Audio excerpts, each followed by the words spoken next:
अगर आपसे कहा जाए कि एक ऐसा इंसान था जिसने मैथमेटिक्स को सिर्फ पढ़ा नहीं बल्कि उसे अंदर से महसूस किया, तो शायद ये बात थोड़ी अजीब लगे। लेकिन ये कहानी है श्रीनिवासा रामानुजन की, एक ऐसे इंसान की जिसने बिना प्रॉपर डिग्री के ऐसे फॉर्मूलास लिख दिए जिन्हें आज भी पूरी दुनिया पूरी तरह समझ नहीं पाई है। जरा एक पल के लिए सोचिए, ना कोई बड़ी लाइब्रेरी, ना कोई एडवांस्ड बुक्स, ना इंटरनेट, बस एक छोटा सा कमरा, एक कॉपी और एक पेंसिल। और उस कमरे में बैठा एक लड़का जो नंबर्स को वैसे नहीं देखता था जैसे हम देखते हैं। जहां हम नंबर्स को बस जोड़ते घटाते हैं, वहीं रामानुजन उन्हें एक तरह की भाषा की तरह समझते थे, जैसे हर नंबर के पीछे कोई छुपा हुआ पैटर्न हो। यह कहानी सिर्फ मैथ्स की नहीं है, यह कहानी है उस जुनून की जो किसी इंसान को पूरी तरह बदल देता है। यह कहानी है स्ट्रगल की, उस विश्वास की जो बिना किसी सपोर्ट के भी इंसान को आगे बढ़ाता रहता है। रामानुजन का जन्म एक बहुत ही साधारण परिवार में हुआ था। घर में ज्यादा पैसे नहीं थे, रिसोर्सेज बहुत लिमिटेड थे, लेकिन बचपन से ही उनके अंदर नंबर्स के लिए एक अलग ही खिंचाव था।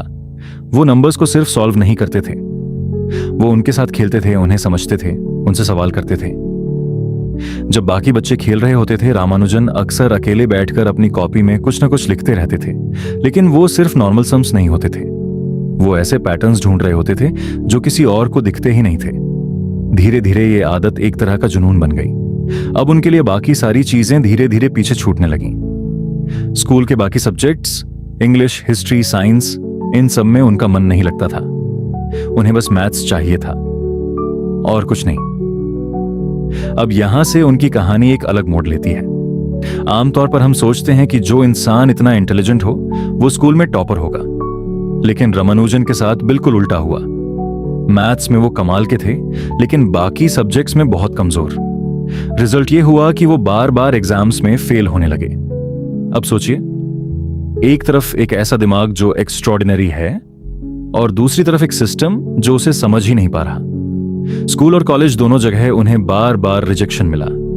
स्कॉलरशिप्स चली गईं, पढ़ाई बीच में रुक गई और लोगों ने उन्हें एक एवरेज स्टूडेंट मान लिया। लेकिन असली बात यहीं शुरू होती है। जहां एक आम इंसान इतना सब होने के बाद हार मान लेता, वहीं रामानुजन ने कुछ और ही किया। उन्होंने खुद को दुनिया से थोड़ा अलग कर लिया और पूरी तरह मैथ्स में डूब गए। उनकी नोटबुक्स भरने लगी ऐसे फॉर्मूला से जिनका कोई प्रूफ नहीं होता था, लेकिन आंसर सही निकलते थे। वो अपने दिमाग में ऐसे कैलकुलेशंस करते थे जिन्हें समझना किसी और के लिए आसान नहीं था। अब जरा यहां रुककर सोचिए, एक इंसान जिसके पास ना प्रॉपर गाइडेंस है, ना फॉर्मल ट्रेनिंग, फिर भी वो ऐसे रिजल्ट्स निकाल रहा है जिन्हें ये समझने के लिए बड़े बड़े मैथमेटिशियंस को सालों लग जाते हैं। ये सिर्फ इंटेलिजेंस नहीं था, इसमें कुछ अलग ही बात थी। कई लोगों का मानना था कि रामानुजन को ये आइडियाज किसी डिवाइन सोर्स से मिलते थे। खुद रामानुजन भी कहते थे कि उन्हें सपनों में देवी के दर्शन होते हैं और वहीं से उन्हें नए फॉर्मूलाज का आइडिया मिलता है। अब ये बात सच थी या नहीं, ये कहना मुश्किल है, लेकिन इतना जरूर है कि उनका सोचने का तरीका बिल्कुल अलग था। धीरे धीरे उनकी जिंदगी दो हिस्सों में बंट गई। एक तरफ बाहरी दुनिया जो उन्हें समझ नहीं पा रही थी, और दूसरी तरफ उनका अंदर का वर्ल्ड जो हर दिन और बड़ा होता जा रहा था। पैसों की कमी थी, कई बार खाने तक की दिक्कत होती थी, लेकिन उन्होंने मैथ्स को कभी नहीं छोड़ा, क्योंकि उनके लिए मैथ्स कोई सब्जेक्ट नहीं था, वो उनकी पहचान बन चुका था। लेकिन हर कहानी में एक ऐसा मोड़ आता है जहां सब कुछ बदल जाता है। रामानुजन की जिंदगी में भी वो मोड़ आने वाला था। एक ऐसा कदम जो उन्हें एक छोटे से शहर से उठाकर दुनिया के सबसे बड़े मैथमेटिकल स्टेज तक ले जाने वाला था। यही वह फेज था जहां उनका दिमाग ट्रेडिशनल लर्निंग से अलग होकर कंप्लीटली इंडिपेंडेंट तरीके से विकसित होने लगा। लेकिन इसी के साथ एक समस्या भी धीरे धीरे उभरने लगी।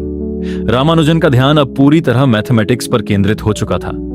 उन्होंने अन्य सब्जेक्ट्स जैसे इंग्लिश, हिस्ट्री और साइंस को लगभग नजरअंदाज करना शुरू कर दिया। उनके लिए ये सब्जेक्ट्स महत्वहीन हो गए थे, क्योंकि उनका पूरा अस्तित्व अब नंबर्स के इर्द गिर्द घूम रहा था। परंतु शिक्षा प्रणाली इस प्रकार के इम्बैलेंस को स्वीकार नहीं करती। जब एग्जाम्स आए तो परिणाम चौंकाने वाले थे। रामानुजन मैथमेटिक्स में तो असाधारण अंक प्राप्त करते थे, लेकिन अन्य विषयों में उनका प्रदर्शन अत्यंत कमजोर था। परिणाम स्वरूप वे कई बार अपने एकेडमिक स्तर पर असफल घोषित किए गए। यह एक ऐसा मोड़ था जहां अधिकांश लोग अपने रास्ते को बदल लेते, लेकिन रामानुजन ने ऐसा नहीं किया। उन्होंने फेलियर को एक सिग्नल की तरह नहीं, बल्कि एक डिस्ट्रैक्शन की तरह देखा। उनके लिए असली दुनिया अभी भी वही थी, उनकी नोटबुक्स, उनके फॉर्मूलाज और उनका इन्फिनिट इमेजिनेशन। धीरे धीरे उनकी आर्थिक स्थिति और भी कठिन होती चली गई। स्कॉलरशिप्स जो उन्हें आगे बढ़ने में मदद कर सकती थीं, उनके पुअर ओवरऑल परफॉर्मेंस के कारण छिन गईं। परिवार पर दबाव बढ़ने लगा और यह स्पष्ट हो गया कि केवल मैथमेटिक्स के सहारे जीवन चलाना आसान नहीं होगा। लेकिन रामानुजन के भीतर एक अजीब सा विश्वास था, एक ऐसा विश्वास जो किसी एक्सटर्नल वैलिडेशन पर आधारित नहीं था। उन्हें यह महसूस होता था कि वे जो कर रहे हैं वह सामान्य नहीं है, और शायद इसी कारण वह महत्वपूर्ण भी है। इस दौरान उन्होंने अपनी नोटबुक्स में हजारों रिजल्ट्स लिखने शुरू कर दिए। ये केवल रैंडम कैलकुलेशंस नहीं थे, ये डीप मैथमेटिकल इंसाइट्स थे जो बिना किसी फॉर्मल स्ट्रक्चर के उत्पन्न हो रहे थे। यहां सबसे महत्वपूर्ण बात यह है कि रामानुजन ने कभी यह प्रयास नहीं किया कि वे किसी सिस्टम में फिट हो जाएं। इसके विपरीत उन्होंने अपने लिए एक नया सिस्टम बना लिया, एक ऐसा सिस्टम जहां इंट्यूशन, इमेजिनेशन और रॉ लॉजिक का संयोजन था। लेकिन दुनिया इस प्रकार के सिस्टम को तुरंत स्वीकार नहीं करती। समाज की दृष्टि में रामानुजन अभी भी एक ऐसा युवा था जो अपनी पढ़ाई पूरी नहीं कर पाया, जिसके पास कोई डिग्री नहीं थी और जिसका भविष्य अनिश्चित था।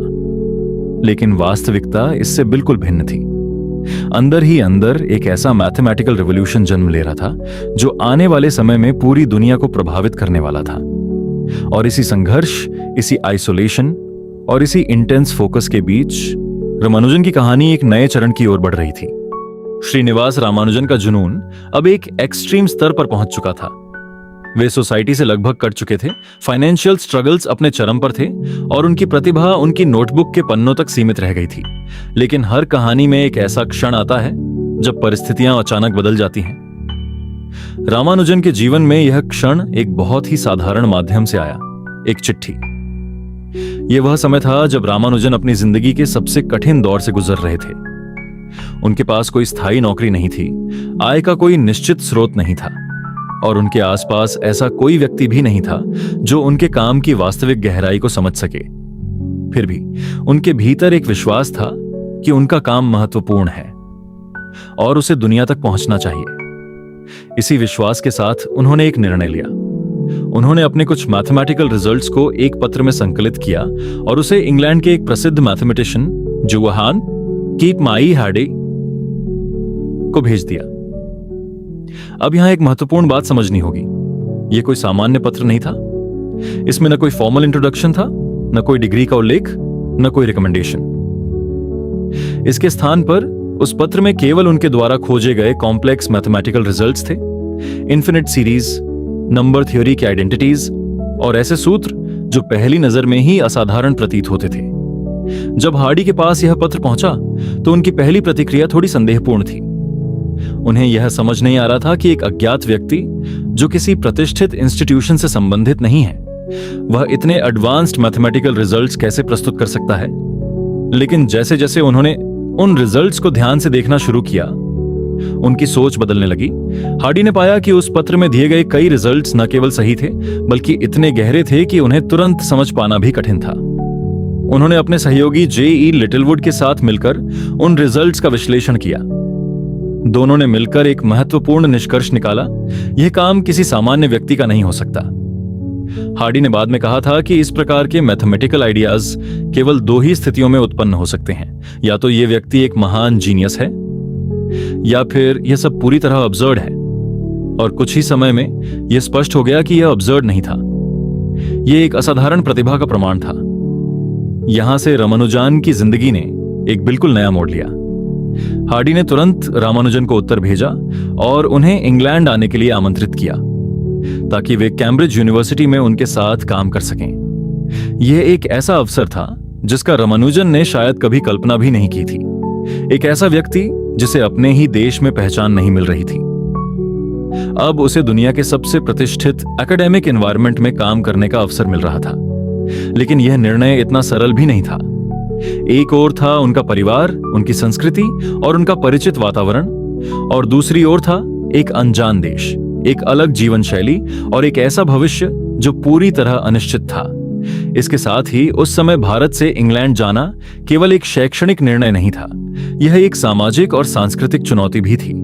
रामानुजन को कई प्रकार की दुविधाओं का सामना करना पड़ा, लेकिन अंततः उन्होंने अपने भीतर की उस आवाज को सुना जो उन्हें आगे बढ़ने के लिए प्रेरित कर रही थी। उन्होंने इस अवसर को स्वीकार किया। यह केवल एक यात्रा नहीं थी, यह एक ट्रांसफॉर्मेशन की शुरुआत थी। एक ऐसा ट्रांसफॉर्मेशन जहां एक सेल्फ टॉट जीनियस अब दुनिया के सबसे बड़े मैथमेटिशियंस के बीच अपनी पहचान बनाने जा रहा था। लेकिन इस नई शुरुआत के साथ नई चुनौतियां भी जुड़ी हुई थीं। इंग्लैंड का वातावरण, वहां की कल्चर और एकेडमिक प्रेशर, यह सब रामानुजन के लिए बिल्कुल नया था और आने वाले समय में यही चुनौतियां उनके जीवन को एक नई दिशा देने वाली थीं, कुछ अच्छी और कुछ अत्यंत कठिन। अगले भाग में हम देखेंगे कि कैसे रामानुजन की यह इंग्लैंड यात्रा उनके जीवन का सबसे महत्वपूर्ण अध्याय बनती है और कैसे वहां उन्हें अपने जीवन की सबसे बड़ी सफलता के साथ साथ सबसे बड़ी कठिनाइयों का भी सामना करना पड़ता है।